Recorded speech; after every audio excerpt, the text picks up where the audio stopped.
little bit of leather and a little bit of lace. My oh my mother had a pretty face.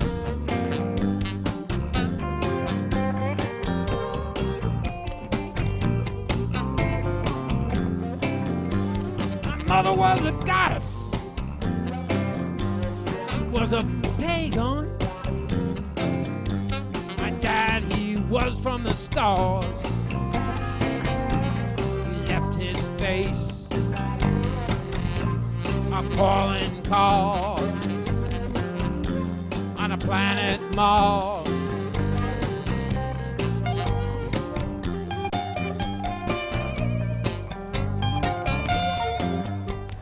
Zenbach here. We're at Icon 26, and I'm up at the mezzanine looking down.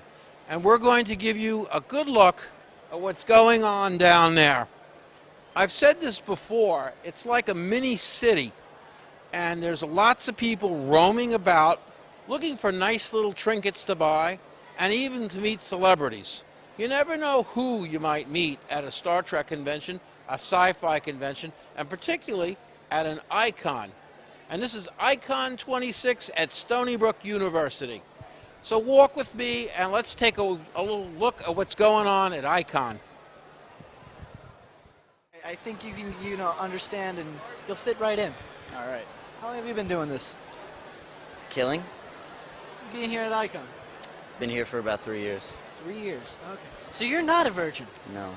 You have experience over him, don't you? Yes, I have. You probably know locations where you can find him and kill him, aren't you? Yes. Can you tell me your strategy?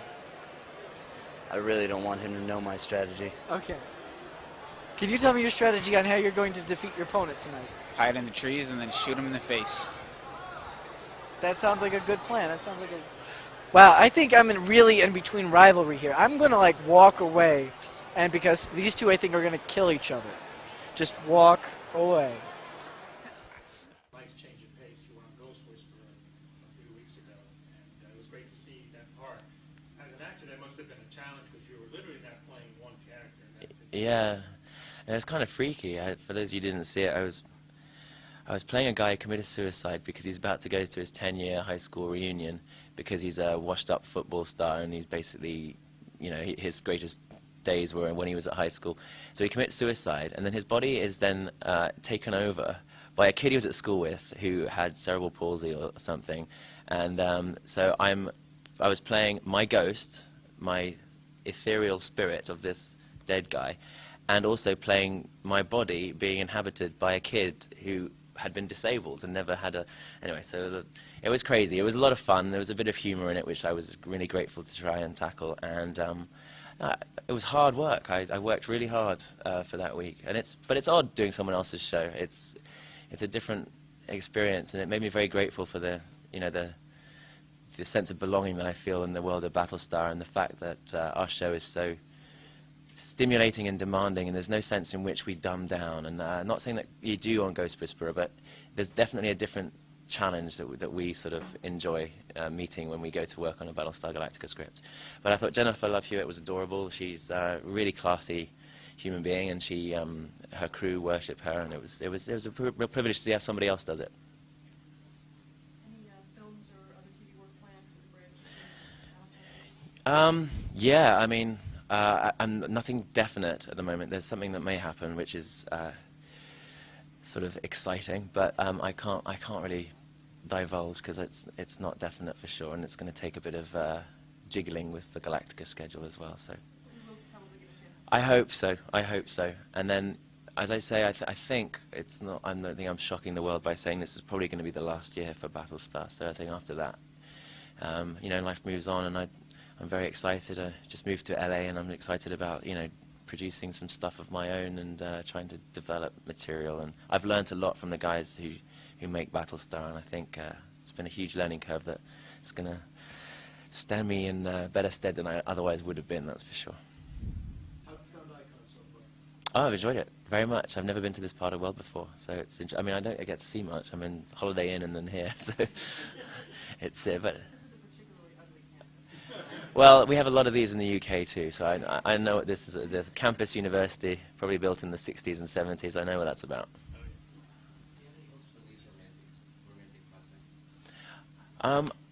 I think he's all romantics out for the time being. I think getting left by your wife after the long-time love of your life kills herself. I think that would put him on a hiatus for a while. I hope. I actually do hope. I don't. You know, I know a lot of people didn't really go for the sort of more romantic storylines and the love quadrangle or whatever. To me, that was one of the things I was proudest of with Lee, and I think the reason why people don't like it is they don't like to see their sort of larger-than-life heroic characters brought to their knees by the heart. And but that's the truth of life. I think that's the most vulnerable part of our anatomy to most people, and it was very interesting to put Lee there. So, but having done it this year. And I must say something about that. I think, you know, our relationships in the show are never purely the relationships. So they're not soap operatic in that sense because they always have a social repercussion. Because these characters are pivotal within the fleet, the relationships are much more than affairs of the heart. They are, you know, illicit affairs in uniforms with superiors, with people that you're commanding, people that day in, day out affect the very social structure of the fleet. So they're more interesting than I think a lot of people have made them out on those message boards, and I disagree with the overall prognosis that they were soap operatic. But I think he's sort of done that. But who knows? Ron and David will probably surprise me with something else to do. It's really more dramatic than soap opera. It's really more good drama. Yeah, I mean, you know, these are the things. You know, Hamlet's the example I always go back to, and there are affairs of the heart in Hamlet, but they happen to occur within a castle with huge political ramifications, and everything is internal, it's personal, and it's social as well. And if you can combine those three elements, then what you've got is perfect drama. It's not soap opera. Soap opera tends to be purely on one level, on a like personal level, and therefore there's no implications or ramifications to what's going on. Whereas if you can make sure that the affair has an impact on the wider world in the fleet, then it makes more dramatic impact. Jamie, thank you very much for your time. My pleasure. Enjoy the rest of the weekend. Thank you. Nice to see you all. Thank you very much. My name is Jeffrey Roland, and I am an independent online cartoonist. I draw two comics, one at jjroland.com, which is my primary website, and it's the story of a little family who's on the run from the world shadow government. I do another comic called Overcompensating, which is an actual autobiographical comic, in which I describe the daily goings-on of my life. And if you've ever read it, you know it's absolutely fake. So, let's see. I've been doing comics since about 1999 on the internet. Tried to get syndicated a few times and was rejected by everyone. So I decided to try to put my stuff online and see if I could make money that way. And eventually was able to. So what were your first comic influences? Like, what did you read when you were younger? When I was younger, I read, of course, what everyone else reads, Calvin and Hobbes and Peanuts and Bloom County and stuff like that, but I never really got into comic books. It was actually web comics that got me into liking comics again whenever that whole thing came around in like 1999, 2000.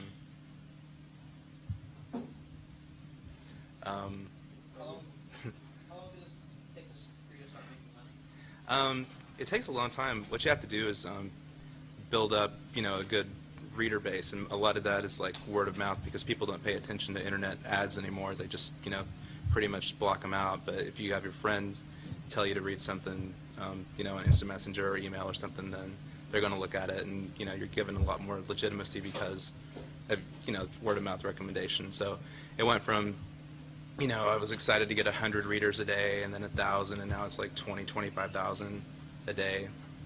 So, and then we just sell little books and T-shirts and stuff like that, and that's how we make money.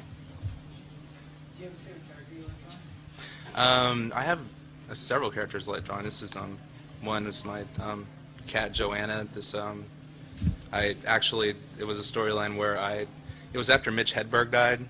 And I decided that I needed to go to hell to try to save Mitch Hedberg's life. and he decided he didn't want to because it was during the week that Terry Schiavo and the Pope and Mitch Hedberg like all died within 3 days of each other, and like the Pope was down there riding Jesus' elephant, and I found this cat in hell and brought her back.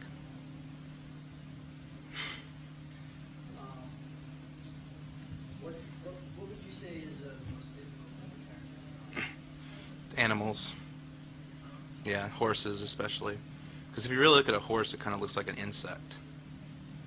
You know, it's kind of funny. This is the little skinny legs and like the kind of bug eyes and everything. How do you decide? How do you decide, like, on a long term when you're looking at projects like which project you're working on? How do you decide when to start and stop those?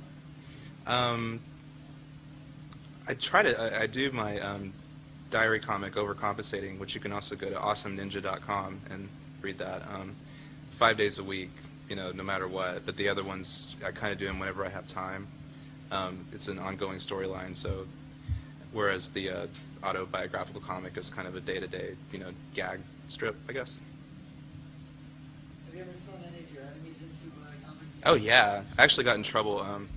I was let's see, I don't know, has anyone seen Snakes on a Plane? I'm actually on the DVD to that. I was kind of involved with the like internet buzz on that thing, and but actually Dov Charney, who's the CEO of American Apparel, I actually kind of made some comics about him because like I was getting kind of bad service from American Apparel, and everybody knew that he had kind of this reputation as like a sleazy kind of 70s porn star, you know, always like kind of having sex with his employees and everything. So I put him in a couple of comics, and someone at American Apparel called me and asked me to stop, you know, using Dov Charney in my comics. So I was just like, all right. So I just kind of changed his name to an anagram of Dov Charney, which was Dave C. Horny. And yeah, and I changed the name American Apparel to United States Garment Company. So and went with that for a little while. But I don't know. I think we're friends now again.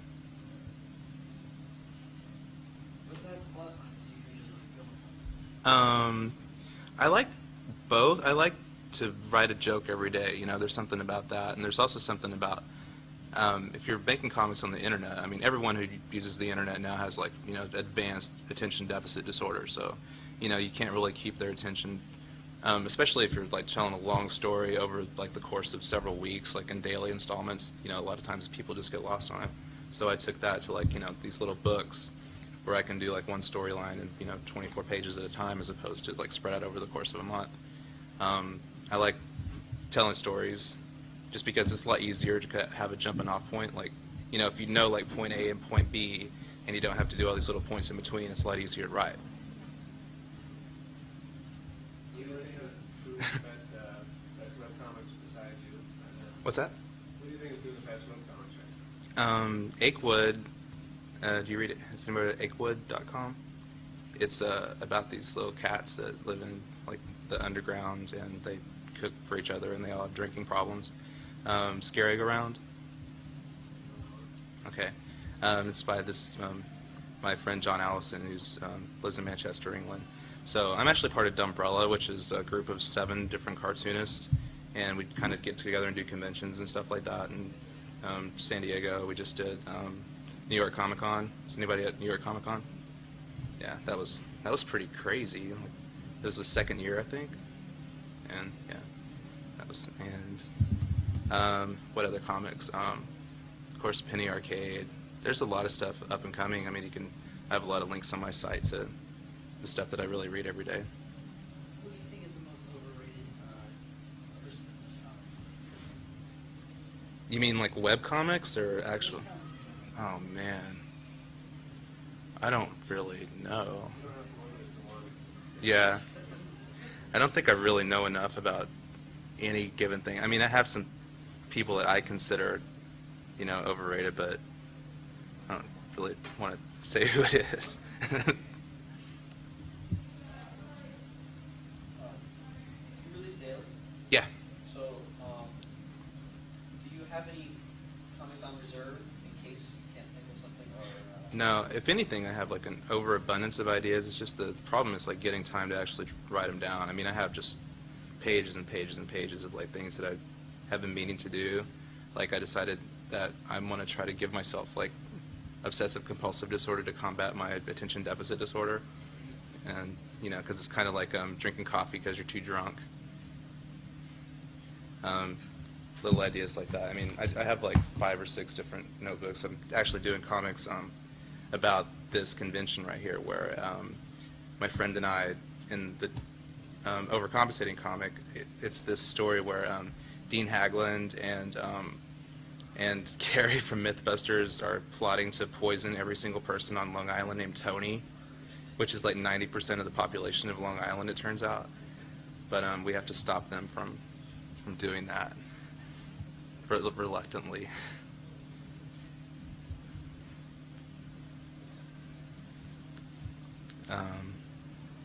What other people inspire you? The Internal Revenue Service. No, it's, you know, it's my job now. It's weird because I thought I was always going to be syndicated and just drawing comics for a living, and now I actually run a distribution company for a lot of my overseas friends who are independent, like internet comics as well, web comics, and you know, people buy T-shirts and books from them and stuff, and it's a lot cheaper for them to get them shipped out of the United States than say Sweden or England or, you know, wherever they happen to live. So we actually do shipping for, I think, 9 other comics, and it's, you know, probably spend about $2,500 a week in postage. So it's quite a bit. How important is the convention circuit for professionals?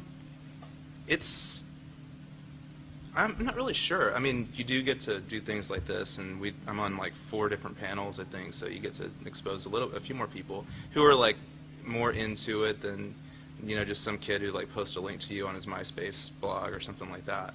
So it is a bit more exposure and getting people to, you know, who wouldn't normally have access to your stuff to do that, but it is pretty expensive too. That's why we do it as a collective, because we can kind of split the costs of the booth. I mean, like San Diego, our booth at San Diego is like almost $4,000, and you need some people to get that, you know, actually pay for that. Yeah. Uh-huh. How important is the internet to you, and also how important is computers? As important as they could possibly be. I mean, the two things. There's a lot of there's some like static between like conventional print comics feeling threatened by web comics because we give away our content for free, and that is kind of directly in contrast to what they do. But we make our, you know, money from merchandising and, you know, doing bonus material and stuff like that. It's like, I mean, the music industry needs to, I think, you know, rethink a lot of their business strategies, because people can get music for free if they want. I mean, it's just easier to steal an album than it is to buy one these days. But yeah, but if the internet shuts down, I'm dead, you know. If there's like a solar flare, I constantly worry about solar flares, like taking out satellites or something like that, and it's like, oh crap, I have to get a job now. Get a job like digging holes and putting bodies in them or something. I would hate the most? I'd hate to be the president of the United States. I think that'd be the worst job in the world, you know? Can you imagine turning on the television like every night and like, you know, there's Jay Leno making fun of you, that'd be terrible to me. What would be another job that you'd like to attempt? That I would like to attempt? Something physical, like a firefighter or something like that. I think that'd be fun, you know, a horse doctor.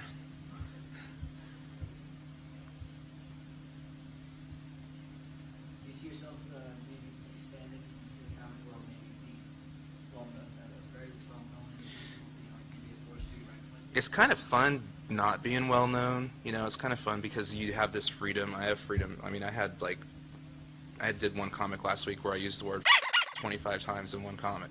You know, nobody's going to let you do that outside of that. Beep, beep. But this isn't live.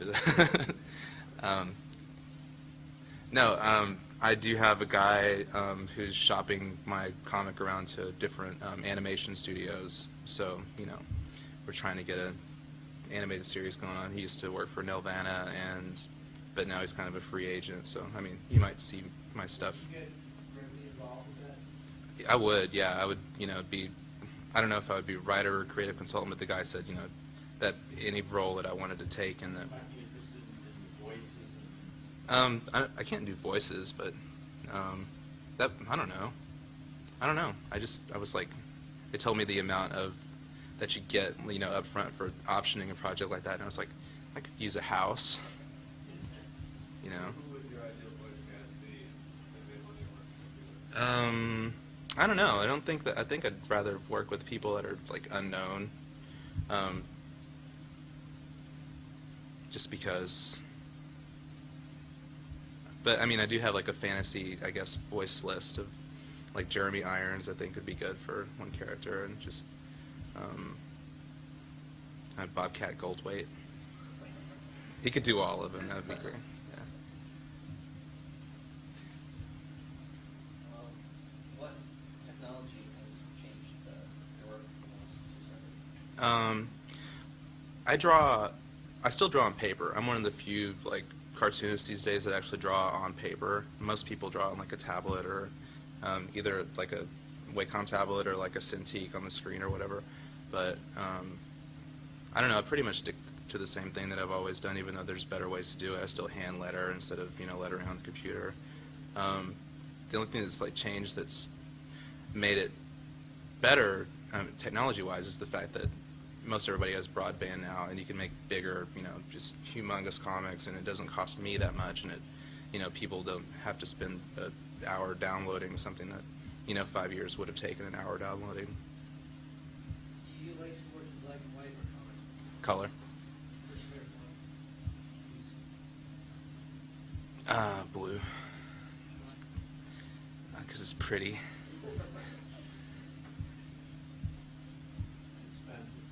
Expensive. Expensive? Well, you go to print. Oh yeah, I print these little stories in black and white and do halftones, but I do have a couple of collections that are printed in color, which you have to get overseas because it's, you want to get it done in America, but I mean, it's almost 75% cheaper to go to China. Interesting in the terminology, years ago was underground. Mhm. Your underground comics. Mhm. Today it's more independent. Yeah, I mean, I guess it's the same thing, underground, I independent. just think there's more prestige in independent. It seems, well, I think the difference between like underground and independent is that when you're independent, you're actually paying your bills, and when you're underground, you're not. I'll have to remember that. No, if you're independent, I mean, I'm actually one of the few people that's fortunate enough to be able to be completely independent and making, a living and having a couple of employees, just from my own, without any assistance from, any company. Not including like t-shirt companies and stuff like that, but, everything that I make is I buy and sell, so. So it's a script comic, and then you can also think in terms of T-shirts and other applications. Yeah, we do a lot of T-shirts, and a lot of times you'll accidentally use a reference. And my friend had like 4 T-shirts that had Star Wars references on them. One was Chewie as my co-pilot, and a couple of other ones. And like we got a nasty letter from Lucasfilms. Lucasfilms has like a division that like trolls the internet for any mentions of like Star Wars intellectual property, and they will like jump on you. They come to conventions, right? Really? Yeah, we see. Yeah. I think Warner Brothers does too. They all the big studios have All people. of the suits. The suits, yeah. The man. Clothes and the league. Yeah. I don't know. You can understand. I mean, I've had people steal things from me. Actually, it's kind of funny. My comic is an autobiographical comic, right? So, it's supposed to be about me, but I found this site where this kid had, like, printed out every single one of my comics, traced it, and changed the dialogue, and he did this over 300 times. He had over 300 comics that he traced, changed, like, the way the characters looked to make it, like, fit him and his friends, and then we're just showing it to people, and it was so weird. Because, I mean, he had to have spent, like, weeks and weeks and weeks on this project, just changing the names of like my comics. So. Well, scared. It was frightening because I was like, okay, this guy's kind of obsessed. So what's he gonna do? Like, because I found him out and I was like, I didn't know whether to tell anyone or not because it was just so weird. And I didn't, someone like that kind of obviously like maybe unstable. You don't want to like completely break their heart or, or face their wrath either. Yeah, like any color. Seriously. But I mean, they're not making money from it, so it's no big deal. Mm-hmm.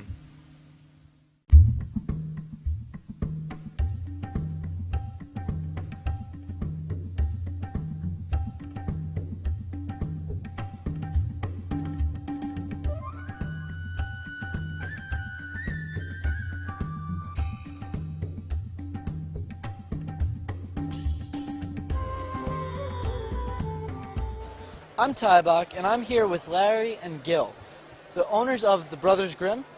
Did I get that right? You got it. So tell me, what are you going to be doing with this store? Well, we used to be Monkey Head Games in Selden. We've gutted the place. We're clean now. That's our new catchphrase. Pulling out all the carpets. We're going to make a nice, open, well-lit gaming area for guys to come in and play. 12 gaming tables. Should be a nice place. So tell me, my first question is I want to know what type of games are you going to be playing? We want to expand into everything. Right now we do a lot of 40K, Games Workshop related, fantasy battles, Blood Bowl, that sort of thing. We got a couple of 3.5 D&D games running down there. We want to get into some of the more esoteric games. Some other off-the-wall role-playing games, some other mini-games, that kind of thing. Okay, other besides just 40K, is there anything else you're going to be doing as well, like computers or? We're going to have 8 computers, so we're going to get some LAN parties going on. We're going to have, hopefully, if we get it set up right, we're going to have a Nintendo Wii. We'll have a PS3 come down. We're looking to get a 40-inch screen set up. So play Halo on a screen that's that big. Life-size characters. That sounds nice. So what got you into gaming, if I may ask real quickly? I got my first copy of Dungeons & Dragons back in 1978, and I was always a fantasy fan. And I started playing that, and it's been downhill for me ever since. I'm going to take it now to Larry over here, because me and you actually know each other very well. For quite a while, Yes. Now, so tell me, how did you get into gaming? I got in 79 after reading about it in science fiction books. Thought it would be interesting. Found the old Waterloo gaming shop up in Stony Brook. And the rest is infamy. So tell me, what decided that you wanted to actually start getting into making a store? Because all the stores I'd seen weren't places I really wanted to play. I wanted a nice, well-lit place that was comfortable to come to, where I felt welcome, and, where people cared about gaming, not, it's like, here, buy this and get out. So tell me, is there anything that specifically you have in their ambition or passion that you want to do slightly different than what the other gaming stores have not accomplished? Yes, I want to make it comfortable and happy for people to come. It's somewhere, even if you're not coming down to game, come down and hang out. There's plenty of room. Just bring your friends, come by, spend the day. Bring your laptops, we have a hot spot. That sounds awesome. I'm Tibock, and you heard it here, and this is the Brothers Grimm, opening soon.